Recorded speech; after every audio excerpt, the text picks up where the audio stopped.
بسم اللہ الرحمن الرحیم الحمد للہ رب العالمین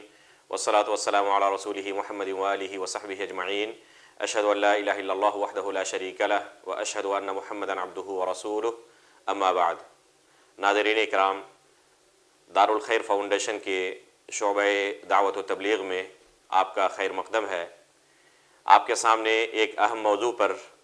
گفتگو کرنے کے لیے حاضر ہوں۔ وہ موضوع ہے کیا مدرک رکوع مدرک رکعت ہے؟ اگر کوئی شخص مسجد میں داخل ہو اور امام کو اس حالت میں پائے کہ وہ رکوع میں جا چکے ہیں، ایسی صورت میں جو بعد میں مسجد میں داخل ہوا ہے اسے کیا کرنا چاہیے؟ اللہ کے رسول صلی اللہ علیہ وسلم کا ارشاد ہے کہ جب تم مسجد میں آؤ تو امام کو جس حالت میں پاؤ اسی حالت میں جماعت کے ساتھ شامل ہو جاؤ۔ تو ظاہر سی بات ہے کہ وہ اسی حالت میں امام کے ساتھ جماعت میں شامل ہو جائے گا۔ رکوع کی حالت میں اس نے امام کو پایا تھا تو وہ رکوع کی حالت میں امام کے ساتھ جماعت میں شامل ہو جائے گا۔ اب سوال یہ پیدا ہوتا ہے کہ کیا جس رکعت کو امام کے ساتھ آ کر رکوع میں وہ شامل ہوا تھا اس رکعت کو شمار کرے گا یا شمار نہیں کرے گا؟ اس بارے میں علماء متقدمین اور متأخرین کا کافی اختلاف ہے۔ بعض علماء متقدمین میں سے بھی اور متأخرین میں سے بھی اس بات کے قائل ہیں کہ اس کی وہ رکعت شمار نہیں کی جائے گی، جبکہ جمہور کا مسلک یہ ہے کہ وہ رکعت شمار کی جائے گی، بلکہ حافظ ابن رجب الحنبلی رحمہ اللہ نے ان کی صحیح بخاری کی مشہور شرح ہے فتح الباری کے نام سے،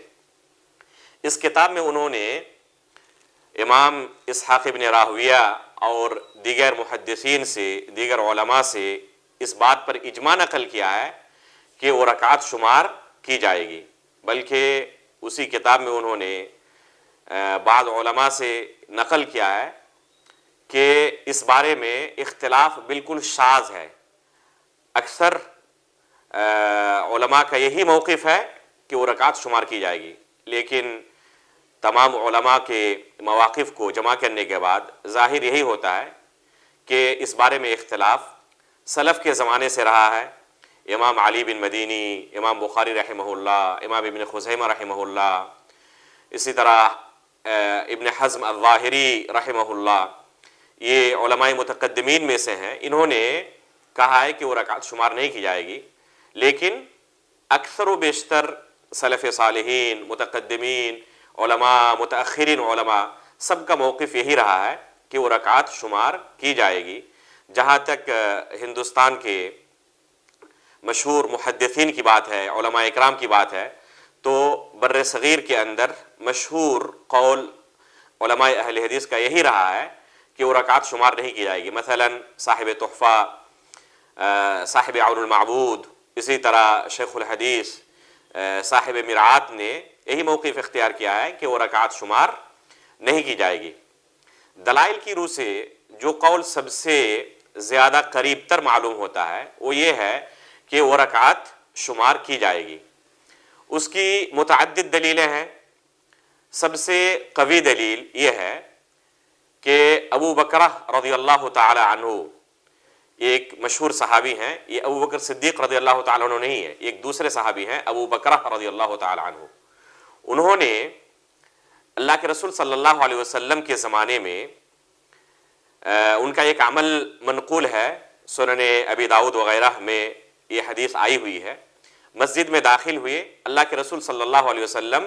رکوع میں جا چکے تھے۔ اس روایت میں ہے کہ وہ دوڑتے ہوئے، ہانپتے ہوئے آئے اور آ کر صف سے پہلے ہی وہ رکوع میں چلے گئے۔ رکوع میں جانے کے بعد چلتے ہوئے جا کر وہ صف میں شامل ہو گئے۔ جب نماز ختم ہوئی تو اللہ کے رسول صلی اللہ علیہ وسلم نے پوچھا کہ وہ کون شخص تھا جو اس طرح بعد میں دوڑتے ہوئے آ کر صف میں شامل ہوا تھا،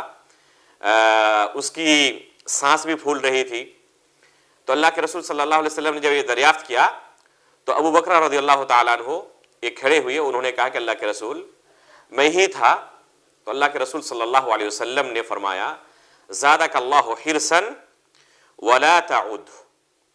کہ اللہ رب العالمین آپ کی خواہش کو مزید دوبالا کرے، خواہش کے اندر اضافہ فرمائے، لیکن دوبارہ ایسا کام نہ کریں۔ ولا تعد کا جو لفظ ہے اس کو علماء نے لا تعد، لا تعدی یا لا تعدو مختلف طریقوں سے اسے پڑھا ہے، اور ہر ضبط کا ایک الگ الگ معنی ہوگا۔ بہت سارے علماء نے کہا ہے کہ یہ ضبط راجح ہے، کسی نے کہا یہ ضبط راجح ہے۔ خود اس صحابی کے عمل سے جو راجح معلوم ہوتا ہے وہ یہ ہے کہ اللہ کے رسول صلی اللہ علیہ وسلم نے انہیں دوڑتے ہوئے آ کر صف میں شامل ہونے سے منع کیا تھا، لیکن اس رکعت کو شمار کیا جائے گا یا نہیں کیا جائے گا، اس تعلق سے اللہ کے رسول صلی اللہ علیہ وسلم نے انہیں کوئی ہدایت نہیں دی تھی، کوئی حکم نہیں دیا تھا۔ اگر اللہ کے رسول صلی اللہ علیہ وسلم نے انہیں نماز یہ رکعت دہرانے کا حکم دیتا تو وہ خود صاحب واقعہ ہیں، یہ ممکن نہیں تھا کہ خود اللہ کے رسول صلی اللہ علیہ وسلم انہیں وہ رکعت دہرانے کا حکم دے، اور وہ بعد میں بھی اگر اسی طرح کا ان کے ساتھ کوئی واقعہ پیش آئے، امام کو رکوع کی حالت میں پائیں اور خود اللہ کے رسول کی خلاف ورزی کریں۔ چنانچہ خود اللہ کے رسول صلی اللہ علیہ وسلم کے بعد ان سے ثابت ہے، علی بن حجر رحمہ اللہ نے اپنی حدیث کے اندر اس روایت کو بیان کیا، ان کا اپنا عمل،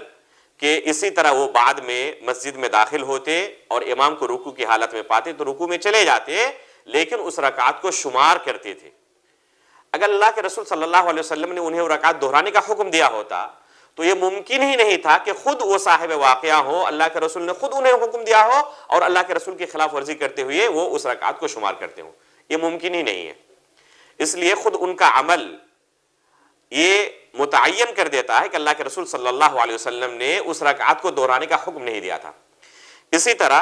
عبداللہ بن مغفل المزنی رضی اللہ تعالیٰ عنہ کی ایک روایت ہے، اللہ کے رسول صلی اللہ علیہ وسلم نے فرمایا اذا وجدتم الامام ساجدا فاسجدوا او راكعا فاركعوا او قائما فقوموا ولا تعدوا بالسجود اذا لم تدركوا الركعه۔ اگر امام کو سجدے کی حالت میں پاؤ تو سجدے کی حالت میں پانے کی صورت میں اسے کچھ بھی شمار نہ کرو، اگر رکوع نہیں مل رہی ہے تو بغیر رکوع کیے ہوئے، امام کے ساتھ بغیر رکوع کیے ہوئے اس رکعت کو شمار نہ کریں، اور سجدے کی حالت میں پانے کی صورت میں اسے کچھ بھی شمار کرنے سے منع کیا۔ اس سے بظاہر یہی ایک دم معلوم ہوتا ہے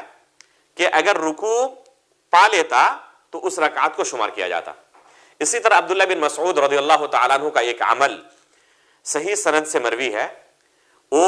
زید بن وہب رحمہ اللہ فرماتے ہیں کہ میں عبداللہ بن مسعود رضی اللہ تعالیٰ عنہ کے ساتھ ان کے گھر سے مسجد گیا، جب مسجد کے بیچوں بیچ ہم پہنچے تو امام رکوع میں چلے گئے۔ عبداللہ بن مسعود رضی اللہ تعالیٰ عنہ نے اسی وقت اللہ اکبر کہہ کر آپ رکوع میں چلے گئے اور میں بھی رکوع میں چلا گیا، اور پھر چلتے ہوئے ہم صف میں داخل ہو گئے۔ میرا اپنا گمان یہ تھا کہ وہ رکعت شمار نہیں کی جائے گی، تو میں امام کے سلام پھیرنے کے بعد اس رکعت کو قضا کرنے کے لیے، اس رکعت کو دہرانے کے لیے، جو رکعت میری چھوٹ گئی تھی جسے میں سمجھ رہا تھا کہ چھوٹ گئی ہے، اس رکعت کو دہرانے کے لیے میں کھڑا ہو گیا، لیکن عبداللہ بن مسعود رضی اللہ تعالیٰ عنہ کھڑے نہیں ہوئے، وہ سلام پھیر دیے اور میرا ہاتھ پکڑ کر مجھے بیٹھا دیے اور کہا کہ انک قد ادرکت،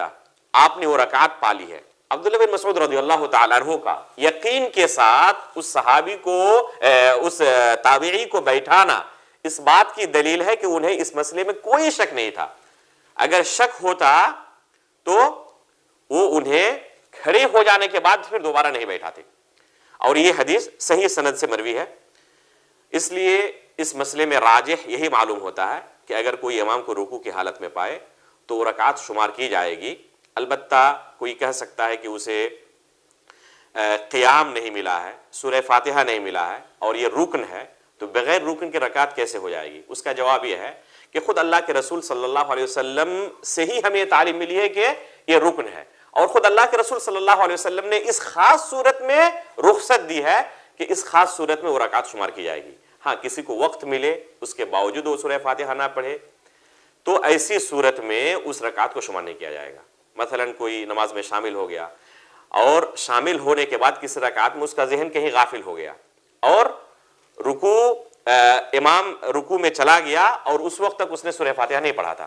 تو اس رکعت کو اسے دہرانے کی ضرورت ہے، کیونکہ وقت ملا تھا، اس کے باوجود اس نے اس رکعت کو سورہ فاتحہ نہیں پڑھا تھا۔ لیکن کسی کو وقت نہ ملے، اسی وقت وہ مسجد میں داخل ہو، امام کو رکوع کی حالت میں پائے، تو اس صورت میں اللہ کے رسول صلی اللہ علیہ وسلم کی طرف سے یہ رخصت ہے کہ اس رکعت کو شمار کیا جائے گا، اور ایسی صورت میں اس سے یہ معفو عنہ ہے۔ اس لیے راجح قول یہ معلوم ہوتا ہے کہ رکوع کی حالت میں اگر کوئی امام کو پا لے تو اس کی وہ رکعت شمار کی جائے گی، واللہ عالم بالصواب۔ دار الخیر فاؤنڈیشن،